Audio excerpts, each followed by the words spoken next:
Welcome, everyone. This is the first class of the MBE Essentials course for the July 2024 bar exam, and we're going to get right into things with our fairy bar mother, the queen of resilience herself, Professor Sam Collier. So let's begin.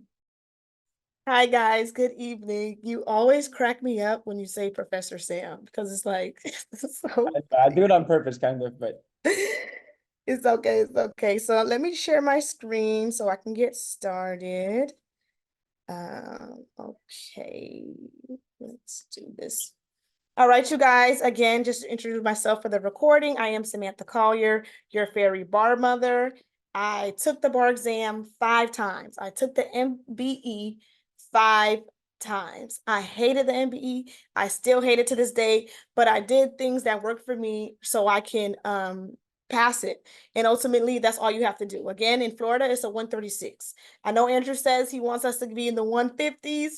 But I promise you, all you need is a 136. And through diligence, you can do that. I just want to say welcome to the Essentials mini course and congratulations on taking the bar exam. A lot of times, especially as retakers, we think that, I don't want to say the word losers, but, we're down on ourselves because we are retakers and we didn't pass the first time.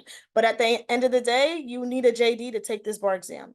You need to be qualified. You need to go to undergrad. You need to graduate law school. There are so many things that went into you being qualified to take this exam. So it is a privilege and it is something that I should congratulate you on because, like I said, a lot of people don't even have the guts to go back.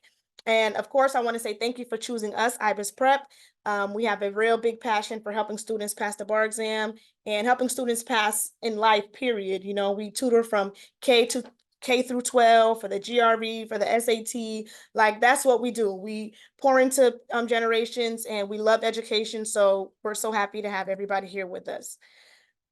Okay, so a breakdown of the MBE. As you know, it is 200 multiple choice questions and it is taken under a 3-hour span, right? So the subjects we have are Civ Pro, Con Law, Contracts, Criminal Law and Procedure, Evidence, Real Property, and Torts. Everybody has a favorite. Everybody has a least favorite. It doesn't matter because all subjects are on the bar exam. So we have to love them all. With the MBE, the best thing you can do is start slow and build confidence. When you're doing multiple choice, it's about picking the right answer. And sometimes picking the right answer comes from feeling like you're picking the right answer. So the MBE is very difficult because if you do not have any confidence, then it can affect your performance on the exam.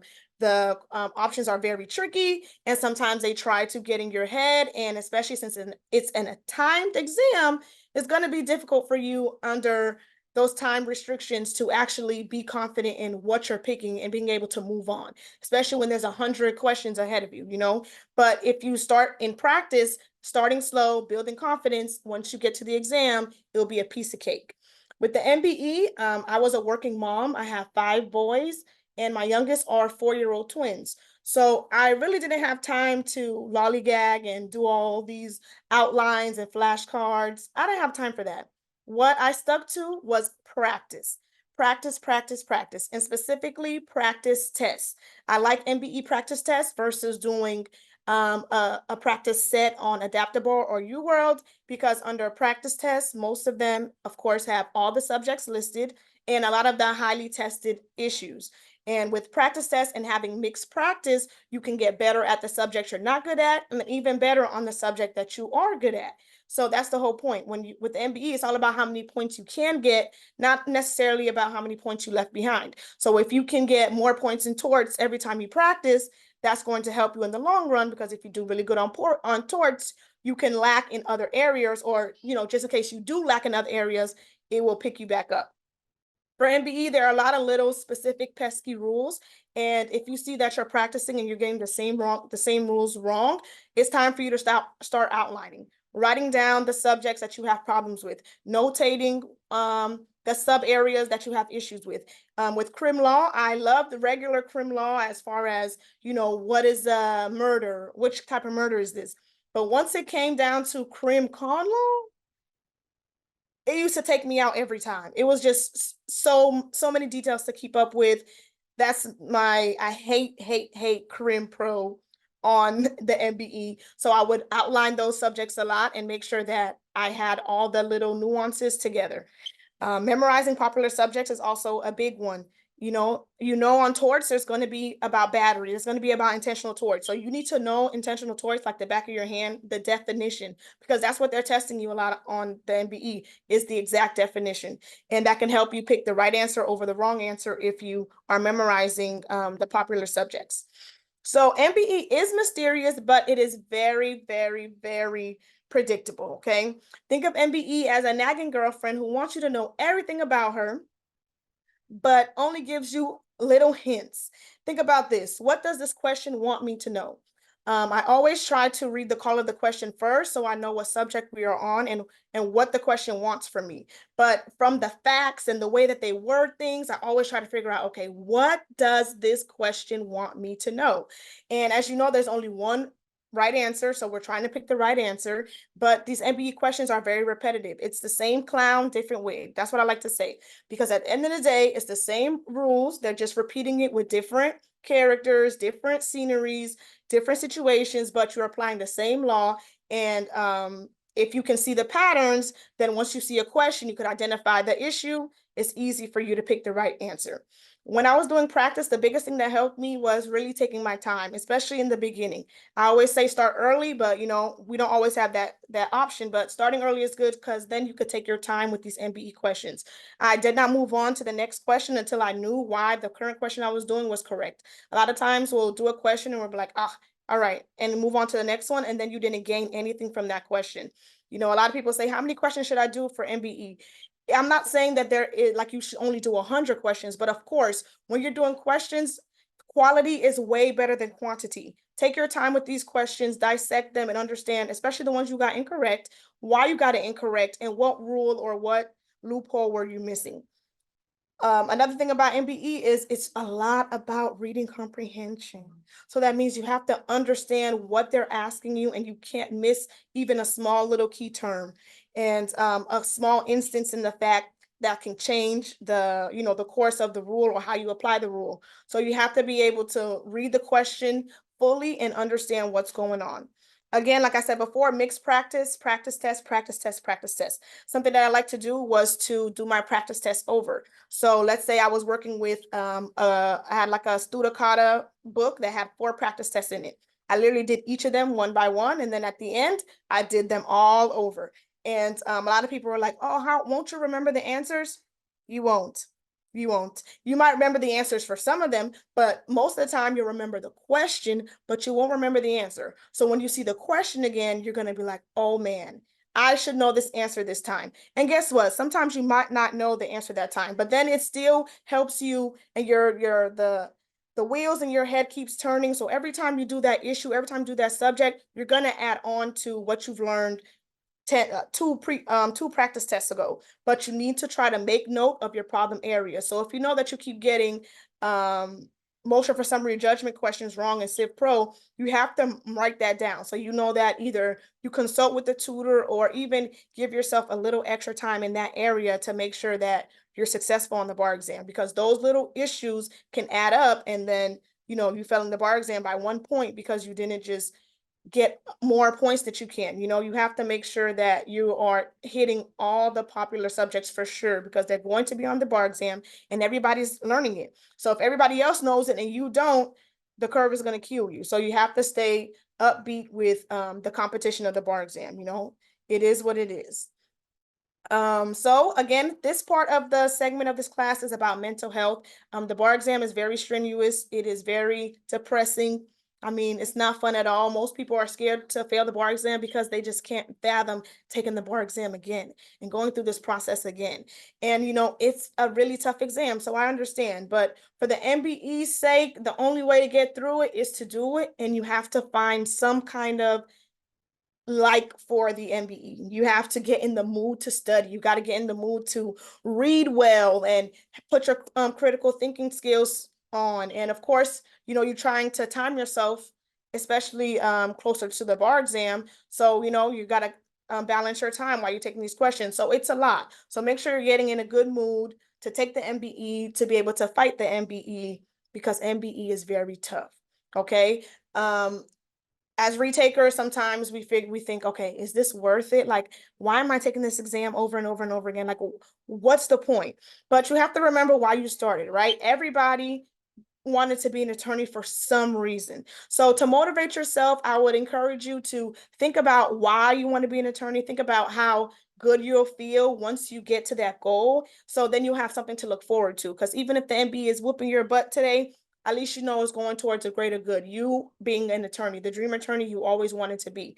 I like the vision boards. I make them a lot. So if you like to make a vision board, you can, or you can just write out your future plans. They say when you write something down, it's like a contract. It makes it more real. So start off with this journey saying, you know, I want to be an attorney because this, that, and the third, and these are my plans once I get my license. Keep yourself motivated through the process. You should also practice stress release activities. That includes meditation, working out, music therapy, etc. You know, you can study so much, but you still need to give yourself that time to woosah, especially when it comes to MBE, because after reading even about 50 questions, your brain is just like, your eyes start glazing over, and you need that balance, okay? I used to like to do positive affirmations. I can do the MBE. The MBE is not tricky. I can get the MBE correct. I can get all my questions on my practice test correct. I can get an 85% on my practice test tomorrow. Like just things that keep you motivated, because if you think positive, then positive things will happen. If you continue to think negative, then negative things will happen. I know sometimes if you are doing a practice question and you get it wrong, and then you're like, damn. And then you get the next one wrong and you're like, damn. And then you get the next one wrong, you're like, damn. And it's like you have to catch yourself. You get it wrong, learn from it, move on. Don't let anything deter you from continuing. And again, don't let a bad score get you down. Like I know sometimes, you know, your scores will vary. Today you might be at a 59%, but in a month or two, you could be at a 69%. You know, don't let a score define you. At the end of the day, this is practice. So use it as practice. You get check your answers and figure out why you got the 59, and that's all you need to do. You don't have to harbor in your head like, oh my God, I got a 59, I'm going to fail the bar exam. No, we have time to study. You still have time. Just figure out why you got those questions wrong, okay? So the best thing about MBE is repetition. You have to be doing MBE questions every day. And I know that sounds crazy, but I promise you, it really, really helps. And if you can start a pattern where you just have a little time for your MBE questions, it's going to be like clockwork and you're going to be going. Even if it's only 5 questions a day, even if you get all those 5 questions wrong, you still need to be doing MBE questions every day. Take a day where it's like, okay, I'm only doing 5, and do your 5 and move on. But if you want to pass the bar exam, at the end of the day, you really, really, really, really have to put your foot down and say, I'm going to suffer for these next 3 months, and that's it. And I'm done with the bar exam, completely done. But of course, you have to show up for yourself and show up to class. Come to class. I know sometimes when things get busy, it's like so hard to concentrate, and you're like, that's another thing to be on my to-do list. But coming to class will always help you. It's always going to give you something to learn. And in addition to that, it's just putting yourself in the bar in energy. Energy is everything. You know, keep yourself in the bar energy. You're a bar examinee. And until July 30th and 31st, this is your job. This is your life. And it's okay to say that. I know that sounds crazy, but if you want to be an attorney, if you want to pass this exam, you have to really have that dedication for the next 3 months. Okay. I like to do motivational quote of the week for MBE. So our quote of the week is, whatever you want to do, if you want to be great at it, you have to love it and be able to make sacrifices for it. This is from the great Maya Angelou. And of course, this resonates so much for our retakers because we know how hard we work to get to the end point, but it's because we love it. And, you know, you have to make sacrifices for things if you want to be great. Passing the bar exam is not something that mediocre people do. That is something that people who are, you know, filled with excellence wants to do. So you guys are here chasing something great. So, you know, make the sacrifices, love the experience. Don't harbor down on yourself like, oh, I'm taking it again. See it as a privilege. Okay. Again, I am your fairy bar mother. Here's my contact information, my cell phone, and you can reach me on social media. I don't want to put any pressure on anybody, but since I want everybody to start doing their MBEs every day, I just want to show you how many days we have left to the bar exam, to the MBE, and it is 98 days. So if you can do MBE questions for 98 days, you're going to kill that exam. It is what it is. You're going to kill the exam. Okay, so it was great talking to you guys. Thank you so much for your time, and I'm going to pass this back to Andrew. All right, amazing. I'm about to play a hit song by 98 Degrees. No, I'm just messing with you guys. I'm gonna jump right into the material. So we're gonna focus on contracts and torts today. Thank you so much, Sam. It's very important to have a good sense of mindfulness and a powerful mind when studying. Be really in the moment and make the best of the time that you have. Sam is the epitome of someone who didn't have much time. If you've ever raised a kid, times it by 5. You ever had a part-time job, make it a full-time job, and then put them together and study for this exam. Study for this exam. I remember when Sam was studying, I thought that she was gonna pass Florida. I thought MBE, it's a tough test. It's always a tough test. And she went out and put her best foot forward, scored in the 140s, and made sure that there was no doubt. She really, really knew her stuff well. And she was in my course. And when we play Jeopardy and do these things, she would always participate. And I just had a good feeling about her. So, let's just do everything we can to put ourselves in position to pass. So I really admire you, Sam, being able to give a lecture to a bunch of blank faces is not easy, but we've learned to do it in the Zoom era. All right, I'm gonna start with my contracts presentation, and it's tried and true.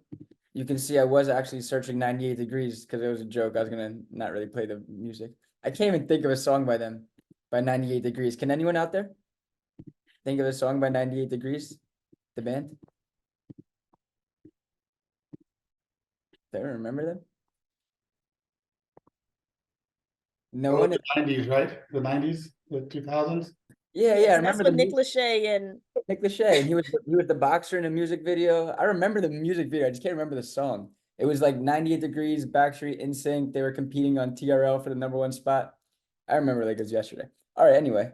So let's get into some of the material. This is one of my old PowerPoints. You can see me, my grandfather, and my dad. You can see this AI generated girl, and you can see that we are here to get down to business. Look, Sam, this is your review. We helped you, and now look at you now. Okay, so when it comes to contracts, we know that most of it's about formation, a decent amount is about performance, breach and discharge, and then there's defenses, contract content meaning, remedies, and third-party rights, which could be third-party beneficiaries. I think that contracts as an essay subject is easy. Contracts as an MBE subject is very difficult. It's just the way it is. You really need to know the distinctions between the UCC and the common law, understand if they're merchants, what rules will apply, know that there's little ticky-tacky nuances like, oh, that wasn't a clear and unequivocal, repudiation. They said that they weren't going to do it unless they had to, but they did have to, so it wasn't unequivocal. Oh, okay. I'm just giving you an example of some nuances of contracts MBE questions that can be tough. I had a student last administration who I think is going to start tutoring with us, Julian, who I asked him, he scored in the 150s. I said, what did you do to score so high? And he said he just did all the questions over and over and over until he really memorized the patterns and memorized all the questions. And I know that sounds like duh, but it's not a special formula. It's not a magical formula. I can go on a commercial Q bank and get pretty much every question right. I'm not a robot genius. I'm not Matt Beckerman, right? I'm just someone who has done the questions enough and recognizes the patterns enough that I can translate that to a test. Now, the MBE will always be a difficult test. Maybe it wasn't your day. Maybe you prepared really well the last time and you fell just short. It's not because you didn't study properly. It just wasn't your day. But this time we're going to prepare ourselves so that even if it's not our day, we fall a little bit short of our best performance, but still in the passing range. So what are some basics about contracts? It's agreement between two parties with adequate remedies at law. Unilateral versus bilateral. Unilateral contract is a contract like a poster for a dog. And if you get $100 for showing up with a dog, then they'll pay you the $100. You've accepted that by performance. That's a unilateral contract. A bilateral contract requires offer, acceptance, consideration. contracts or the UCC. So when you approach a question, ask yourself, is this UCC or common law? What is the subject matter of the contract? If it's goods, it's going to be the UCC. If it's land or services, it's going to be common law. I talked about this yesterday, and I'll talk about it again. Mirror image test versus battle of the forms provision. At common law, we use the mirror image test, which means that the offer and the acceptance must mirror each other exactly. An example is, I offer to tutor Johnny for 5 hours for $1,000. Johnny says, I accept your offer. I want you to tutor me on campus. That is not an acceptance. That's not a contract under the common law. It's for services which are tutoring, so it's common law, but he had an additional term that I had to go on campus. I don't tutor people live anymore. Maybe 1 or 2 clients, super triple VIPs, maybe. But other than that, I work on virtual. So that additional term would be a counter offer under the common law. Now, under the UCC, I offer to sell you 100 oranges for $22. I don't know if that's a good deal or whatever. Actually, that's a great deal. It's not even realistic. I offer to sell you 100 oranges for $100. And you say, okay, but I'll pick them up Tuesday. Now, under the UCC, that is indeed a contract, because that additional term will be part of the contract. The contract will be formed. That's called the battle of the forms provision. So we want to know these nuances between the UCC and common law when it comes to contract formation. We also want to know the differences in contract execution between the UCC and common law. Common law is substantial performance. I agreed to tutor you for an hour on Tuesday, and I tutor you for 57 minutes. Well, under the common law, that's substantial performance. I substantially performed my duty. Maybe you could get some remedy, get 3 minutes worth of damages back, but it's not a total breach of contract. Where UCC is perfect tender. You have to deliver the exact amount of goods that you promised in their exact specificity. So we can recall that common law is the mirror image test upon formation and substantial performance upon execution. The UCC is battle of the forms provision upon formation, perfect tender upon execution. When it comes to battle of the forms provision, an additional term that is not material will be included in the contract unless it materially alters the contract. On the bar exam, what materially alters the contract? Well, something that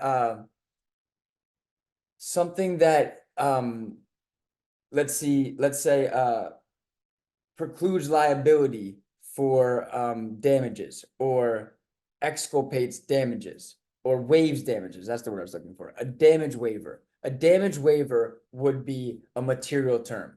I agreed to build this building for you.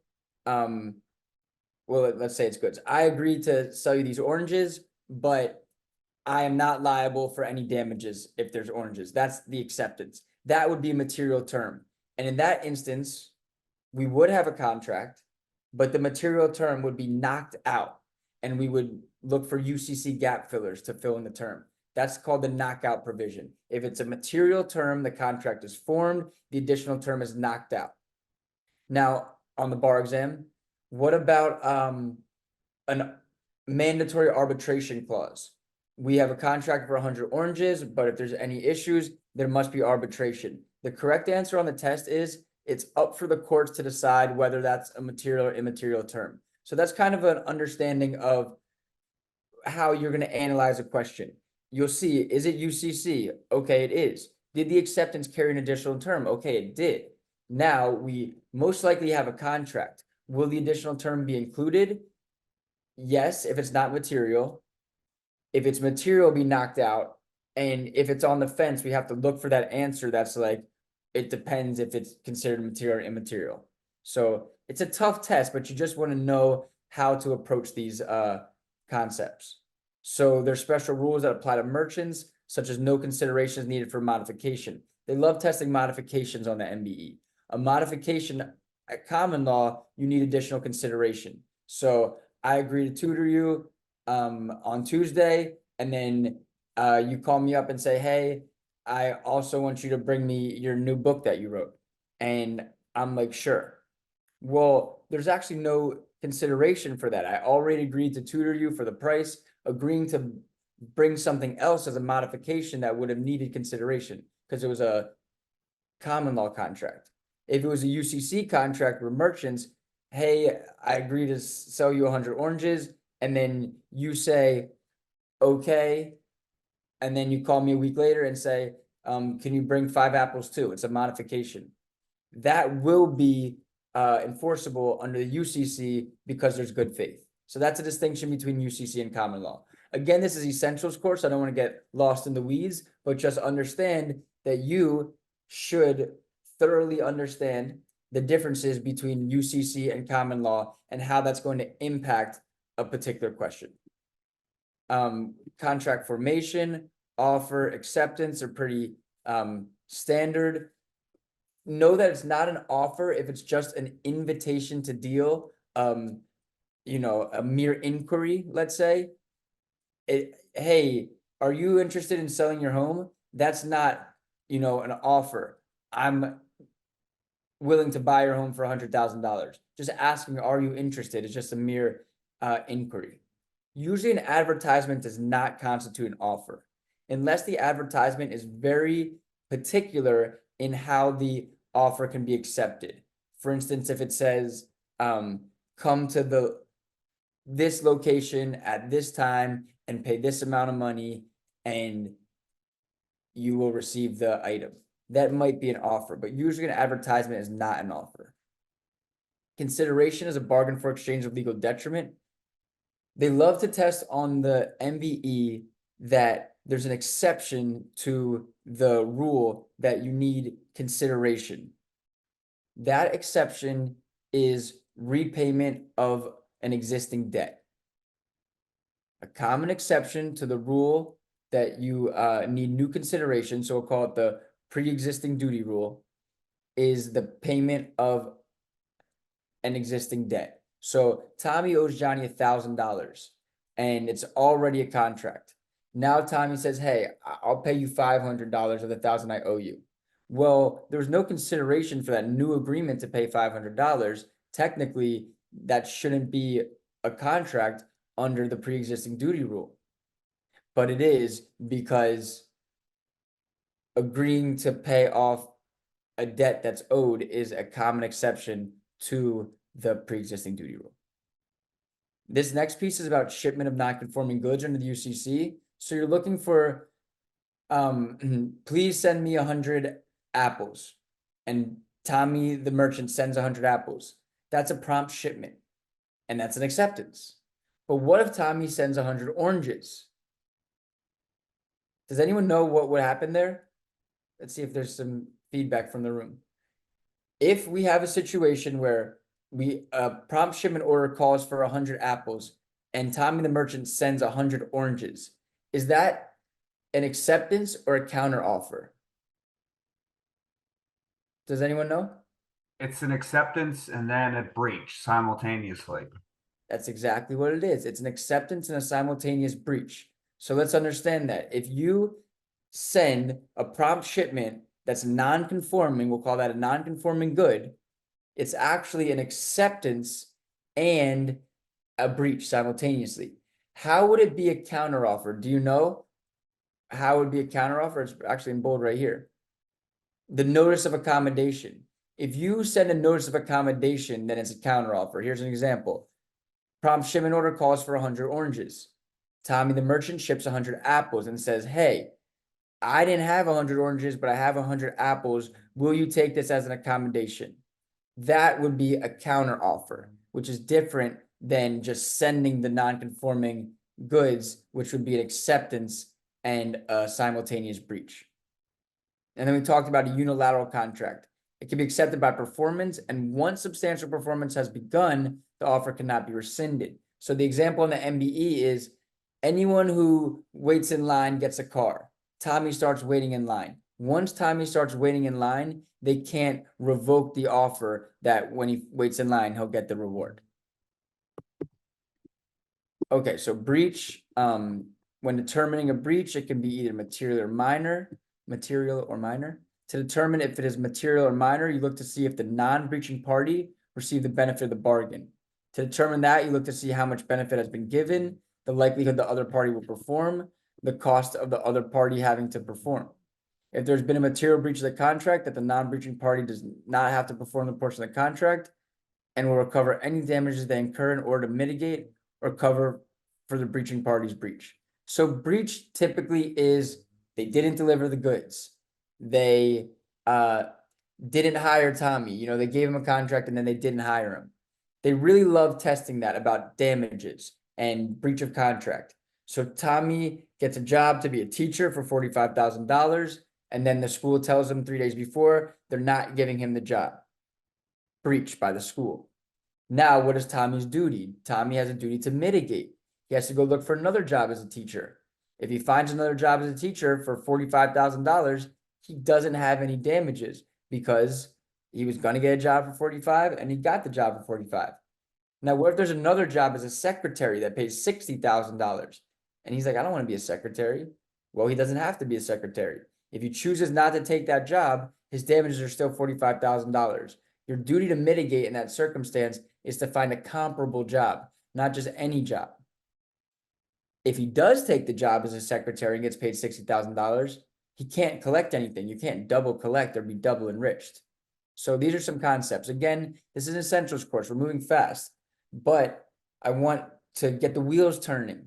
That's what Sam and I really talked about. I want her to help motivate, and I want me to get the wheels turning because my complete course starts May 13th, and we're going to go back over all these things in detail. But right now, it's a good time for people to get the wheels turning because most examinees graduate in May and start their bar prep May 13th, let's say, the middle of May. I prefer that we start now and we get 3 weeks of framework. And then when we start over on May 13th, we'll feel ahead of the other students. The best way to feel in bar prep is to feel ahead. Okay. Defenses. Here's a nice list. Defenses to formation: inadequate consideration, incapacity, illegality, illusory, impossibility, undue influence, fraud, duress, frustration of purpose, unconscionability, misrepresentation, mistake, mutual unilateral, or against public policy. You know, not to go in depth about all of these, but a key piece is the difference between undue influence and duress. Duress is a threat. Undue influence involves a special relationship between the parties. Just to see if anyone's alive out there. Does anyone know what an illusory contract is? Illusory? I think that's when it's not real yet, but that would be something like, I'll paint your house if I feel like it. Exactly, precisely. An illusory contract is an empty promise. Perfect example, when I feel like it. You're not really promising anything. Does anyone know the 2 types of unconscionability?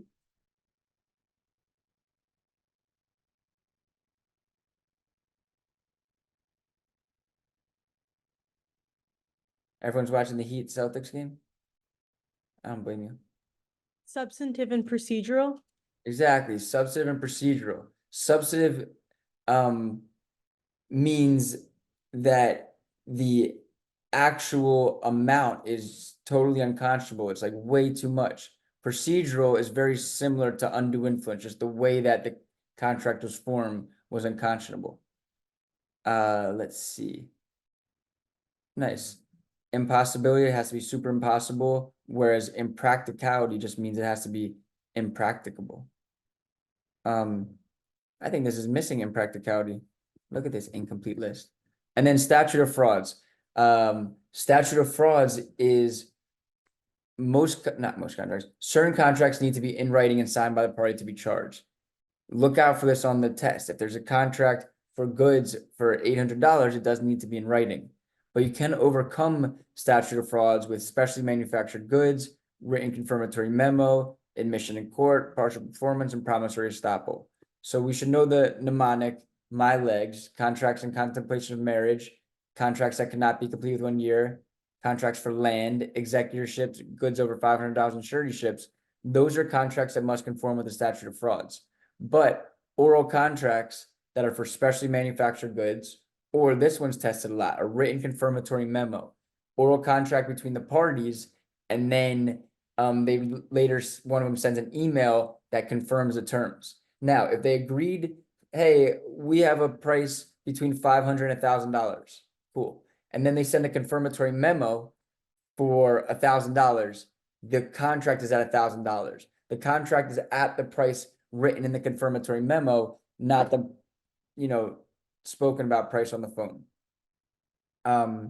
Partial performance, promissory estoppel. Partial performance can be land, right? If they've either payment, possession, or improvement, 2 of the 3, that would be an example of performance. These are ways to overcome the statute of frauds. Again, I know the feedback everyone's going to give me about the essentials course, and I'm going to get it every year. You're going so fast. Well, it's an essentials course. I'm just trying to give you guys the basics and let you hear about these things. But just know that statute of frauds refers to contracts that must be in writing, and some ways to overcome it would be specially manufactured goods or written confirmatory memo. Someone said that statute of frauds questions are hard to spot. They try to give you, not they try, but they can give you layups. Like, for instance, I remember one question that says like, Tommy gave Johnny durable power of attorney, right? Like the power to make decisions for him. And over a conversation, he orally gave him this power. And said, no, over the telephone, he orally gave him this power. And I'm reading it and I'm like, over the telephone, he orally gave him this power? So why would they say over the telephone orally gave power? Like, they're really hinting at the idea that this is a statute of frauds issue. So they can be hard to spot. They can sneak them in there, but sometimes they just tee them up for you. So just look for contracts that are, need to conform. They are in contemplation of marriage. They cannot be completed with 1 year. Here's an example. I agree to tutor you for the rest of my life. Does that need to be in writing? No, because it could be completed with 1 year. If something happens, I don't live for a full year, then it wouldn't need to conform with that. Land is a big one. Land definitely, but not a lease under 1 year, right? That doesn't need to be in writing necessarily. Okay. Damages, legal, monetary relief, equitable relief. There's a maxim that equity follows the law, meaning look to provide monetary relief first before equitable relief. People truly struggle with damages questions. When you get a damage question on the MBE, the goal is to put the non-breaching party in the position they would be if the contract had been performed. Don't worry about the breaching party. They breached. Look at the non-breaching party. How much did they expect to pay, or how much did they expect to profit? Let's rectify that. Let's make that happen. And then if there's any money left over or whatever, we'll give that back to the breaching party. But the first and foremost goal is to make the non-breaching party whole. We have to mitigate. Specific performance is going to be for land or art. Reformation is to modify or edit the contract to conform with its original purpose. Rescission is to rip up the contract and put the parties in the position they would have been if the contract had never been performed. Restitution, that's to disgorge ill-gotten gains. So restitution is, if you receive money and then the contract as a deposit, let's say, and then, there's bad weather or something, the contract never goes through, then you should pay the deposit back. That's called a restitution. Consequential are for damages that are foreseeable in light of a breach. And then reliance damages are pretty much related to promissory estoppel in the sense that if you reasonably relied on a contract and the other party knew about your reliance, then you could be compensated for money spent in reliance. Some common issues on the MBE: installment contracts, liquidated damages, third-party beneficiaries, parole evidence, anticipatory repudiation. Parole evidence tested a lot. They like to test the exceptions to parole evidence,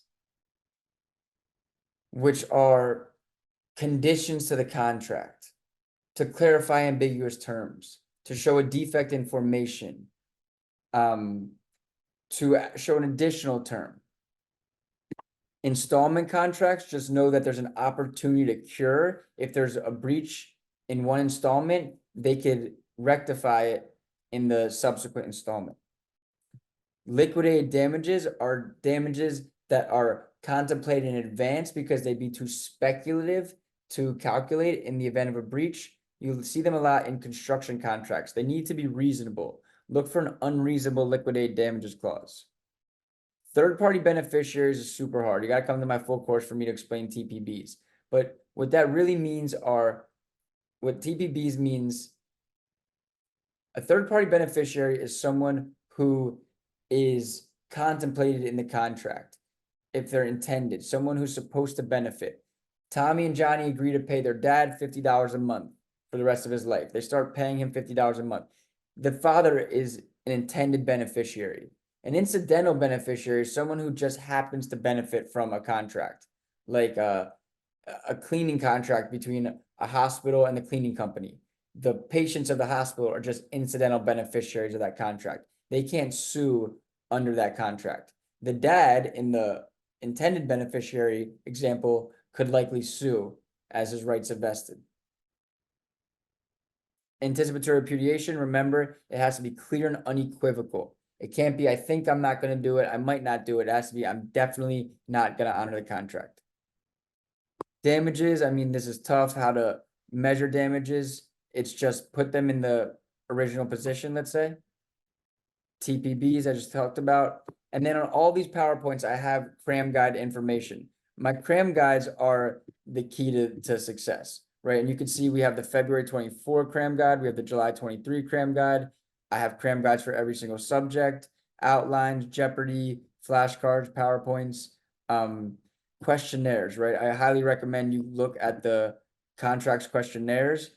And then they also have the counterpart, which is the completed questionnaire, about 56 questions that you should know the answer to feel confident about contracts.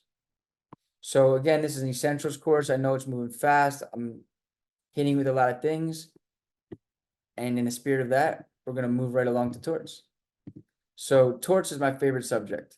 I know it's a good attitude to have, right?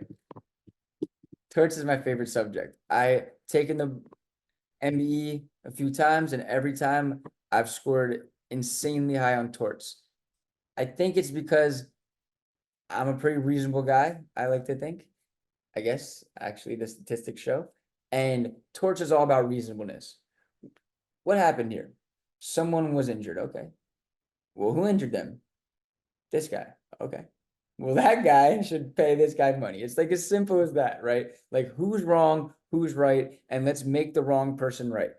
Contracts is not so different in that regard, but torts is very much like, you need to know the different intentional torts, and we're gonna play a little quiz bowl right now, and then you need to know the elements of negligence and different scenarios, but overall, just kind of look at the fact pattern and say, who was wrong and who was injured, and how could we make the injured party whole again? Simple as that. Okay, so that's me and my nephew. He's actually a little bit older right now. See, I got the Cali Award for torts. I'm like an average tutor on the staff now. Even though I charge the most, I just charge the most because of my personality. But I have some really great instructors who've gotten multiple Cali Awards, so that's nothing to even brag about anymore. All right, so this blurry little screen, we could see 50% negligence, intentional torts 16.7%, strict liability and prox liability 16.7%, other torts 16.7%. What does that mean? Negligence is half of the test.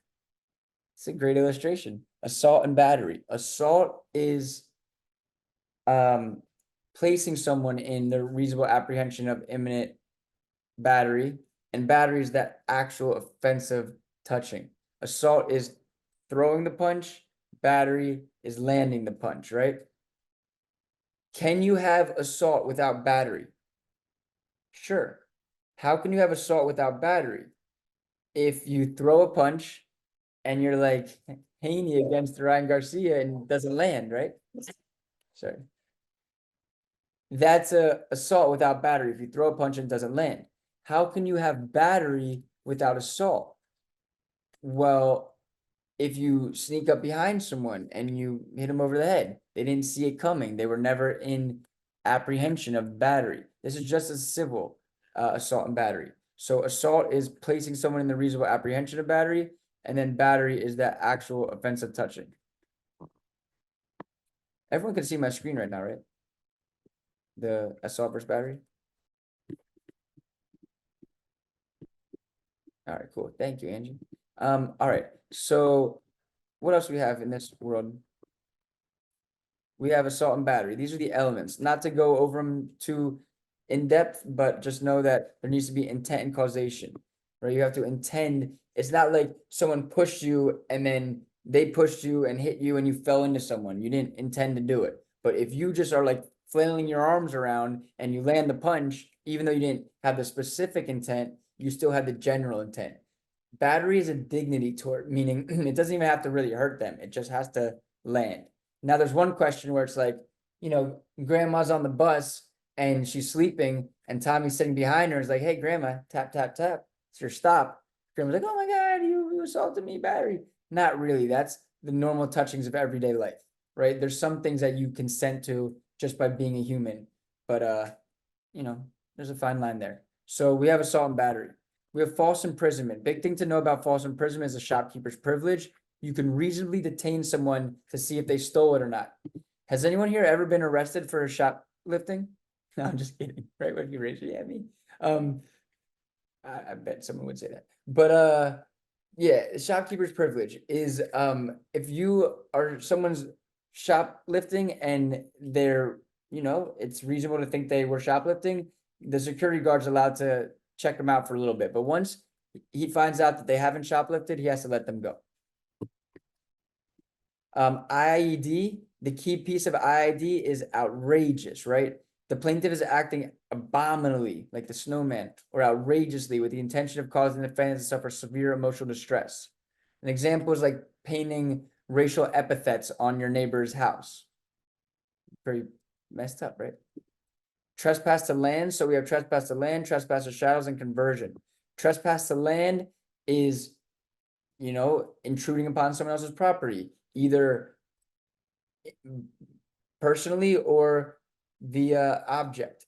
Let's say you have a house, you and your neighbor are neighbors, and you build a shed, and for 20 years your shed is intruding on his property, but you didn't know it. And then one day your neighbor's like, hey, you know what? Your shed is on my property. Is that trespass? Absolutely. It is trespass, right? You intended to build the shed and it was invading his property. Whether you intended to build it on your property or not is not the issue. It's whether you intended to do the thing that constituted trespass. One common defense to trespass is the defense of necessity, right? Like, I'm in a storm and I'm rowing my boat and it's too stormy. So I dock my boat on Tommy's dock. That's gonna be okay. If his dock gets damaged, I'll be liable for the actual damage to his dock, but I'm not liable for the tort of trespass because the defense of necessity. Trespass or shallows versus conversion. Trespass or shallows is like going on a joyride, depriving someone of their property. It's like the civil version of temporary theft, whereas conversion is like the civil version of theft. It's like you have totally converted, sufficiently seriously damaged their property. So you borrow the saw and the saw breaks, conversion. You borrow the saw and give it back in perfect condition, trespass or shadows. You pet the dog, probably nothing, right? That's not a severe interference with property. Someone saying they get confused, trespass or shadows and conversion. Conversion is a sufficient deprivation of the property, and you'll know if they're asking about conversion in the question, the answer needs to be the total value of the property. Whereas trespass of shadows is just, you're paying for the deprivation of it. Now, there's one question that's kind of tricky. It's like, someone takes a car for a joyride, goes, 3,000 or goes 200 miles and causes $3,000 worth of damage. Under the totality of the circumstances, it amounts to conversion and they need to pay for the new one, right? Like, how do you know that wasn't trespass of shadows? What was sufficient damage? That's kind of a, on the line. If you just, borrowed the car and you popped the tire, you're probably a pretty messed up human, but probably trespass of shadows, not conversion, because it's not sufficient to justify the full value of the property. Nice. And you did that question recently. Yeah, you'll notice this. Almost all my examples, hypotheticals, are just MBE fact patterns that I'm referring to. So if they sound familiar, that's a good thing. The more of a broken record I sound like, absolute better. And just to, Sam and I, we're trying to strike a balance here of who we're speaking to. We have some first-time test takers taking the California bar. We have some people who've said that they've taken this test too many times for us to fathom, in their words, taking the Florida bar, right? So we're trying to strike a nice balance and just give everyone some essential information. But you will see that I'm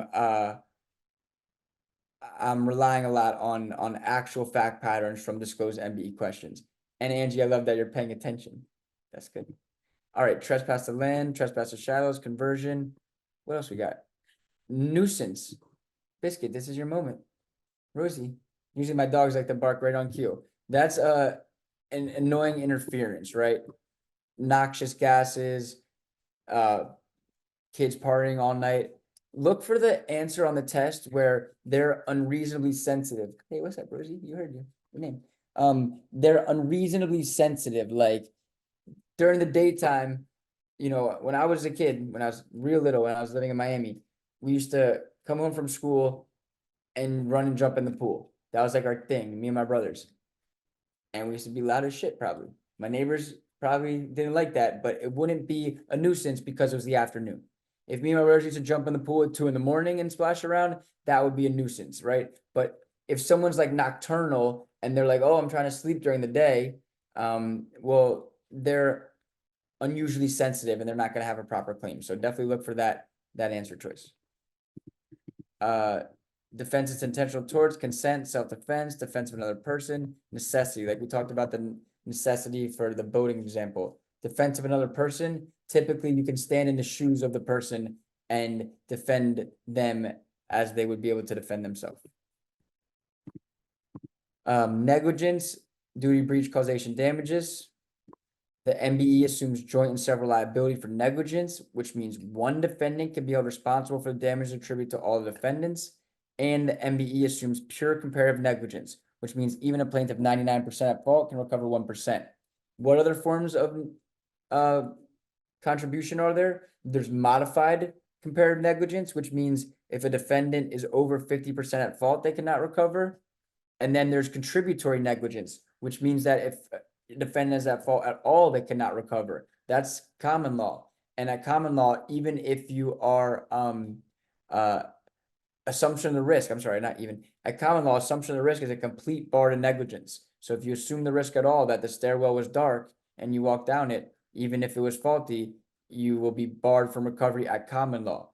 Torts can be tough when you start thinking about these, little nuances and you go down these rabbit holes, but they actually tell you this when you start the MBE. The MBE assumes joint and several liability and it assumes pure comparative negligence. You're about to see ADD at its finest. But does anyone know the answer to this question? I had a student ask me today, when you take the test, are you allowed to have bracelets on your arm? Anyone who's taken the test before, are you allowed to have bracelets in the testing center? No one knows. No one's paying attention. I was like, I've never had anyone say that to me, but I know you can't have like an Apple Watch, but if a regular bracelet I think is fine.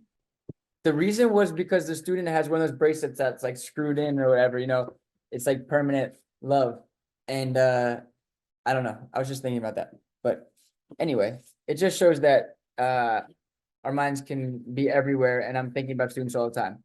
All right. let's talk about negligence per se. So negligence per se is when a statute defines the duty of care, like a speeding ordinance. You know, if you're going over 60, then and you're going 70 and there's a speeding ordinance and you hit someone, you are negligent. They really love to test that it's the protected class and the design, you know, injury that was designed to protect. The example I could give is Tommy, my favorite imaginary character, is driving and parks next to a fire hydrant. Well, there's an ordinance that says no parking next to a fire hydrant.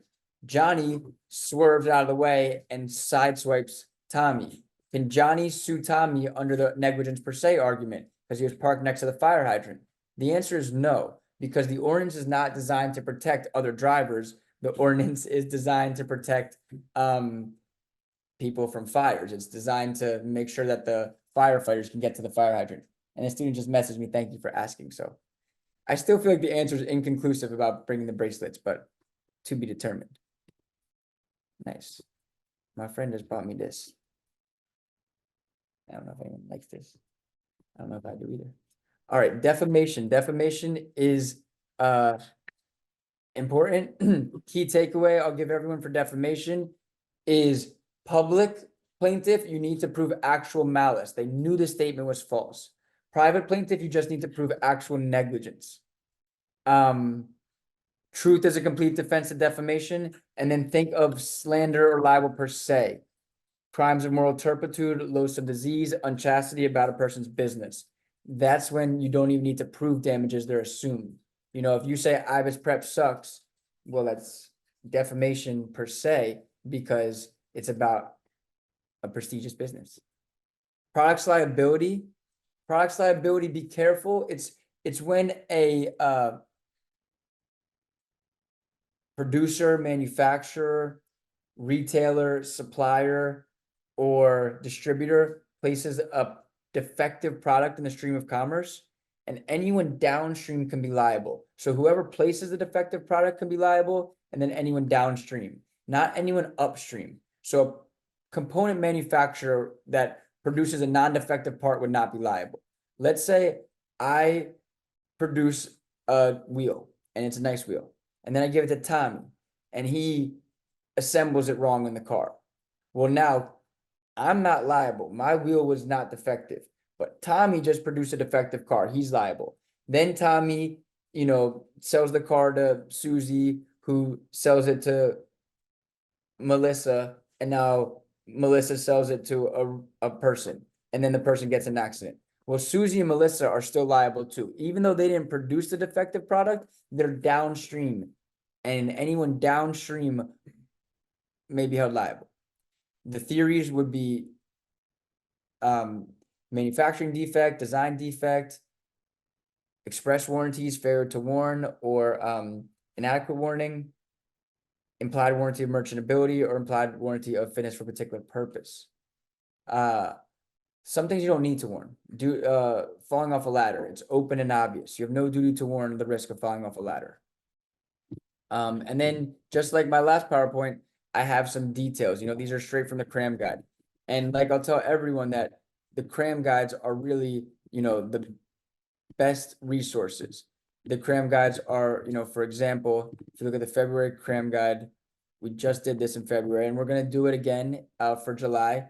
They're just little points from every question that we do live, and we tease out the most pertinent rule of law. Here's an example. If a pilot makes an emergency landing, he is privileged to land, and the homeowner cannot send the dogs to attack. That is battery. The defense of necessity defeats the defense of defensive property in the situation, right? Angie's saying she did that question too. I'm loving this, Angie. You're working hard. So these cram guides are amazing. I really encourage everyone to make their own cram guides. When you do practice questions, if you got it wrong or you got it right but weren't really confident, document what the rule of law is that you can tease out from it. I'm old-fashioned. I think doing it handwritten in a notebook really is the best way to learn. And then the other thing I will say is, you know something well when you can teach it to others. So Angie, she has a 1-year-old, and we saw Erica has a child too.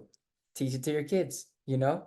Honestly, because if you can explain it to them and they can ask you questions, it'll really help you. Or teach it to your husband or your wife or your friend or your imaginary friend Tommy. But if you can teach something, then you can really understand it. So for the people in here who are retakers and you think that, you know, you've done your best, just know you can go further. You can move from being the student to the teacher, from being the apprentice to the master, and try to train for this like you're going to work for Ibis Prep or work for another company and be a bar prep tutor. And you need to know the material so well that you can explain it to people who don't know it at all. So I just really want to push everyone further.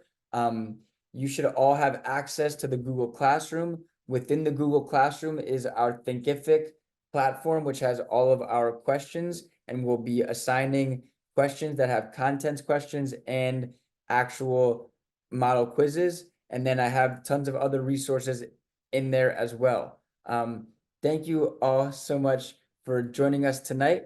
Sam, you were amazing.